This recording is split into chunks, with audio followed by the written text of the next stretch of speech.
इंदौर शहर की चहल पहल भरी सड़कों के बीच एक ऐसी घटना घटी जो किसी हॉरर फिल्म की पटकथा से कम नहीं लगती। ये कहानी है एक युवक की जिसने प्यार के नाम पर पहले अपनी प्रेमिका से अतरंग संबंध बनाए, फिर शक और दबाव में उसकी बेरहमी से हत्या कर दी। लेकिन अपराध यहीं नहीं रुका। हत्या के बाद उसने शव के साथ दुर्व्यवहार किया और फिर इंटरनेट पर आत्माओं से बात करने के तरीके खोजने लगा। पुलिस की जांच ने इस मामले की परतें खोली जो पूरे शहर को सिहरा देने वाली है। दोस्ती से प्यार तक का सफर। कहानी शुरू होती है इंदौर के एक शिक्षण संस्थान से। यहाँ पढ़ने वाले दो युवा, एक लड़का और एक लड़की की मुलाकात हुई। नाम बदल कर कहें तो लड़के का नाम रोहन था और लड़की का नाम प्रिया। दोनों की उम्र करीब 20 से 22 साल की थी। संस्थान में साथ पढ़ाई करते करते उनकी दोस्ती हुई। धीरे धीरे बात बढ़ी, मिलना जुलना शुरू हुआ। एक साल के भीतर ये दोस्ती गहरे प्यार में बदल गई।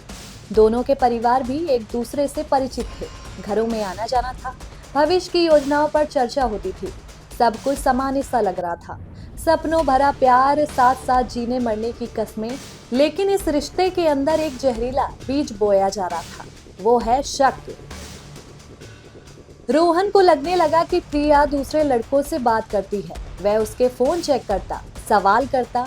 प्रिया की तरफ से शादी का दबाव भी बढ़ रहा था। वह कहती, हमारा रिश्ता अब आगे बढ़ना चाहिए, शादी कर लो।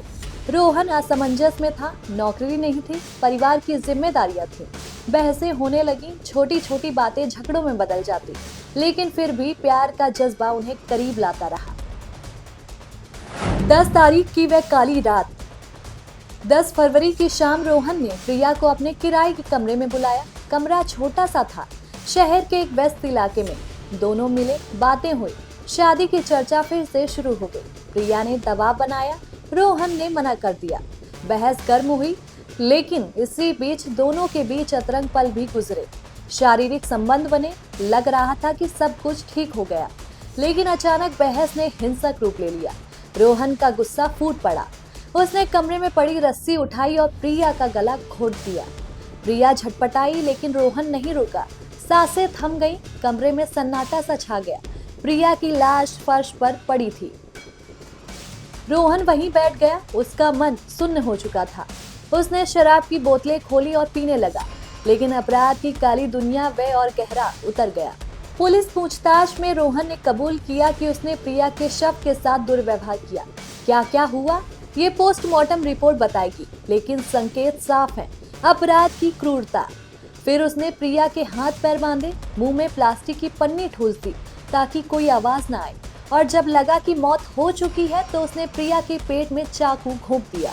खून बहता रहा, लेकिन रोहन की आंखों में कोई भी पछतावा नहीं था। लड़की को बदनाम करने की साजिश और भागने की कोशिश। हत्या के बाद रोहन ने एक और घिनौना कदम उठाया। उसने प्रिया का मोबाइल फोन लिया और उसके परिचितों के ग्रुप में कुछ वीडियोस भेजे। ये वीडियो शायद उनके अतरंग पलों के थे या कुछ ऐसा जो प्रिया का चरित्र हनन कर सके। पुलिस का मानना है कि ये जांच को गुमराह करने की कोशिश थी, जैसे कि प्रिया खुदकुशी कर सकती है या कोई और वजह है। लेकिन ये डिजिटल फुटप्रिंट ही रोहन के लिए जाल बन गया। रात बीती, रोहन कमरे से निकला और ट्रेन पकड़कर पनवेल चला गया। वहां वह छिपने की कोशिश कर रहा था, लेकिन अपराध का बोझ उसे चैन से नहीं जीने दे रहा था। पनवेल पहुंचकर उसने इंटरनेट पर सर्च करना शुरू किया, आत्माओं से कैसे बात की जाती है। उसने यूट्यूब पर तंत्र मंत्र के वीडियो देखे, कुछ क्रियाएं करने की भी कोशिश की।